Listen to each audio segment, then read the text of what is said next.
La grande et bonne nouvelle qu'attendait tout sportif quinois est enfin là. Le stade des Martyrs de la Pentecôte abritera le choc RDC Soudan, comptant pour la 6e et dernière journée des éliminatoires, CAN Côte d'Ivoire 2024, le 9 septembre prochain. L'homologation de la grande calebasse sportive est parvenue à la FECOFA aux premières heures du mercredi 16 août 2023.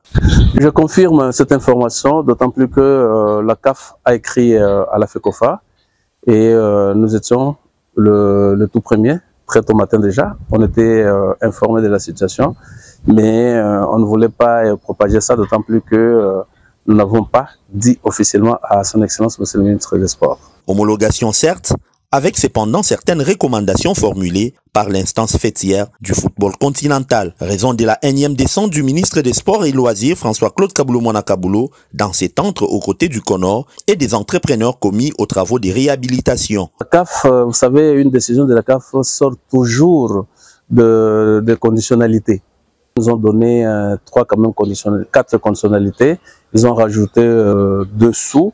Et donc, nous devons nous employer pour minimiser davantage les quatre conditionnalités. Requinqué à 80%, le stade des Martyrs devra pour son finissage assainir sa cour extérieure, libérer les voies d'accès, notamment celles des entrées de l'avenue Triomphale et Wangata, installer les portes tourniquets pour faciliter le contrôle d'accès au public, faire les graphismes des salles antidopage, mais également aménager la salle commise aux premiers soins. Ces coups de poquet est la conséquence d'efforts consentis par le chef de l'État, Félix-Antoine Tshisekedi Tshilombo, premier sportif du pays, du premier ministre Jean-Michel Sama Lukonde et une volonté traduite par la touche de François-Claude Kaboulou-Mwana-Kaboulou qui, à son arrivée, s'était lancé comme défi de remettre ces stades, symboles du football congolais, aux standards internationaux.